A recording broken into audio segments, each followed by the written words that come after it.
Hello, welcome back to my channel. Today I'm going to talk about my experience with the National Health Service in Portugal because I've been dealing with that a lot lately. So this isn't going to be a particularly energetic video because I've got stitches in my head and they hurt. But I'm going to run through with you my experience of the health service when I first moved to Portugal in 2011, my experience with the private health service in Portugal, and my recent experience with the National Health Service in Portugal in 2025. My first experience with the National Health Service in 2011 wasn't particularly that positive. I had to go and see the emergency doctor in Portimao Hospital, and he was not a very nice person in the slightest. He was very rude, he was very obnoxious. Bearing in mind I was a young woman back then, I was in my early 30s, and I was going in for women's problems, and just the lack of concern, the lack of care, the lack of respect was really obnoxious. My Portuguese back then obviously wasn't great, but I did understand some because I've got a Portuguese ex, so I'd already been around the language and already been learning Portuguese for a while in the UK at night classes. So I couldn't speak, but I could understand, and I understood when he said to the nurse, why don't these people learn Portuguese? This is a doctor that I was coming in for an emergency. That was on his mind. So he wasn't particularly professional, and he basically put me off going to the doctor, the National Health Service doctor in Portugal, for a very long time. I did go to the health centre in Lagos. They were a lot better. Didn't have a negative experience. Obviously this was 2011, this was before Brexit, so I didn't need, I was part of the Schengen area, so I didn't need private health insurance at that time. Because of the negative experience with the doctor in Portimao, I didn't go and see a doctor in Portugal for a while. I didn't particularly need them, and I was too busy being young and having fun. So, but when I did need to go and see the doctor, I did go back to the UK for tests and stuff, because obviously pre-Brexit it was super duper easy to pop back and forth to both countries, and those were the days.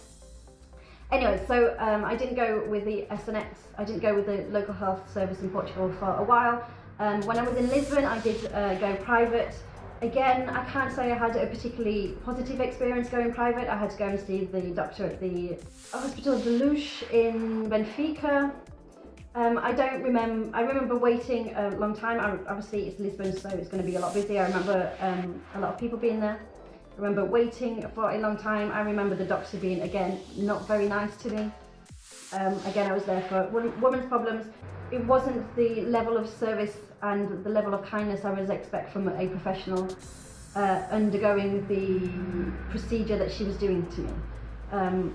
She should have been a lot kinder, to be fair. I walked out of that experience. I actually cried walking out of that experience because she was so horrible to me.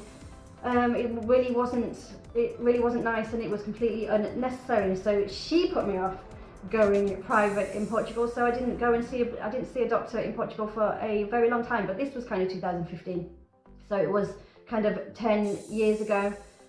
Portugal's obviously a very different place in 2025. Well, very different place since 2018. But so I decided to stop my private health insurance. Like, what's the point in paying for a doctor to be rude to me? I didn't really see the point. When I did come back to Portugal, I didn't need to see a doctor for a long time, but when I did need to see a doctor, that was when I started using Doctor Online. I can't remember when it came out, but I've been using it for a while, and I've got to say my experience of Doctor Online has been very positive. You can get an appointment on the same day. The consultation only costs like €35, which I think is quite fair for a private consultation. The doctors have always been professional, they've been pleasant to deal with, they've listened to... Obviously the only downside is you're not actually getting a physical consult, a physical exam. But whenever I've needed to actually see a doctor, which has only been once from doctors online, they've referred me to the hospital. So my whole experience has been super positive. If you don't need to have health insurance in Portugal, then, and you don't have a family doctor, because it's quite hard to get a family doctor in Portugal, then the Doctor Online is, in my opinion, a great service. But recently I have had to see doctors in person, so I decided that I would go via the health service again. So I contacted the SNS emergency line because I don't have a family doctor. Hard around here to get a family doctor, and the receptionist told me that I would need to wait 4 months to register, and I couldn't wait 4 months to see a doctor. So I rang the SNS line. Again, super quick, I wasn't on hold for a very long time. You have options. You can speak to them in Portuguese, you can speak to them in English. You're initially put through to what I believe is like the receptionist, who asks them basic questions, and then the nurse calls you back. The call back was like in 5 to 10 minutes, it wasn't that long of a break. The nurse will then go through your symptoms, and then what the nurse did, I guess she would decide, she triaged me and got me in to see a local health centre the next day. The only downside is that my local health centre wasn't so local, because it was like 35 minutes drive away, but I'm not gonna moan about that, because I was in they got me an appointment the next day. The experience at the health centre again was super positive. I had an appointment at a particular time. I wasn't waiting more than 90 minutes. Given it was kind of an emergency health centre, I was kind of expecting to wait a lot longer. Receptionist was very helpful and gave me the information that I needed. Then I spoke to 2 nurses who again were very kind and asked about my issue. Like, my Portuguese is like 80%. My medical vocab isn't particularly strong, so there was some times where I had to be very simplistic in the language that I was using, because I couldn't verbalise exactly what was wrong. But we managed to understand each other. You could physically see what was wrong with me, so it wasn't that much of a big deal. And I'm in Portugal, so I should be speaking Portuguese anyway. Doctor again, very nice, very kind person. Speaking in Portuguese again, but when they found out that I was an English speaker, she tried to speak English to make me, I guess, to make me more relaxed and feel better, which was very, very kind of her. She was very quick, very efficient. Absolutely zero complaints. Very professional, and had a very nice bedside manner. Anyway, that doctor then referred me to a specialist, and then she gave me a piece of paper. I had to take that referral piece of paper to the hospital. The receptionist at the hospital, again, super helpful. I asked when I would get to see the specialist. Obviously they didn't know, because they're not the specialists.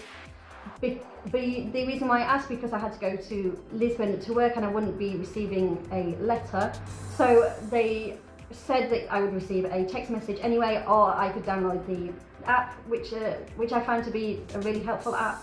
It was super easy to download. You just put your UTENT number in there, and after kind of 48 hours my information came up, and when my appointment was ready, my appointment came up. Before that it told me that my appointment was pending. I think I waited kind of just 5 weeks for the appointment with the specialist. The appointment with the specialist was at a hospital, this time only 20 minutes away drive. Again, I'm not going to complain about a 20-minute drive. It wasn't particularly that big of a deal.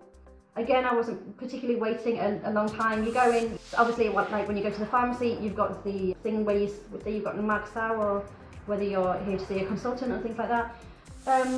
Super easy. You put your intendant, or you put your appointment reference in, and then you're registered, or you can register that you are there on the app. Don't have any complaints. I really wasn't waiting long. I was like waiting 15 minutes until I was called in to see the specialist doctor. Again, the specialist doctor was great, super professional, very kind, very pleasant to deal with, knew what she was doing. Again, was kind enough to, when she found out that I was an English speaker, she wasn't an English speaker herself, but she tried her best to kind of do words and sentences here and there to make me feel better. But yeah, it was overall, again, a very positive experience, and my level of Portuguese was enough to understand what she was saying. And so that doctor then transferred me and then referred me for surgery. And for surgery, I was waiting another, I don't know, maybe another 3 weeks. It really wasn't that long. She gave me a date of when the surgery would be in the appointment. and he gave me a letter confirming that the surgery appointment would be. And then my appointment was on the 23rd of December in the morning. And that also went extremely smoothly. My appointment was at 9:20. I arrived at 9:15. The doctor did tell me to arrive a little bit earlier than that, but it was in a location that I'm not particularly. It was in a location that I wasn't particularly knowledgeable about, so I got a little bit lost. So I was a little bit late, but I found it. I arrived at 9:15, spoke to reception, they confirmed my appointment, and then I was literally straight into the straight in with the nurse and the doctor for my surgery. Again, both doctor and nurse were great, very nice people, very kind, very helpful, really nice bedside manner. Did the operation and then gave me stitches in my head, and then gave me a massive ice ball to put on that. And I think I was like, the whole thing took kind of 45 minutes. It was super quick. Very positive experience. Like I said, I was out in kind of 45 minutes, getting weird looks because I was on my bike because my van wasn't working again. So I had to catch the train there and then cycle to the hospital and then cycle back. So I was getting the odd look around because people clearly thought I had fallen off my bike, but no, I hadn't. But yeah, overall experience super positive. Then again, I had to go back into the local health centre on the 25th of December for them to double check my stitches were healing okay. It was the 25th of December, it was super quiet. There was barely anyone there, but it was a time when they were having strikes, so that they were turning some people away that didn't have appointments. The nurse needed to see me, so even though they were on strike, they were still performing these duties. Nurse and doctor, fine, no problem again, like barely waiting again, in and out, super efficient, super professional. And then my final interaction with the doctors regarding this issue is going to be tomorrow, where I have to give the National Health Service in Portugal a 9.8 out of 10 for my experience recently in 2025. It was super positive and everyone was like super nice. So yeah, thank you. Thank you to all the doctors and nurses and receptionists who were working over the Christmas period.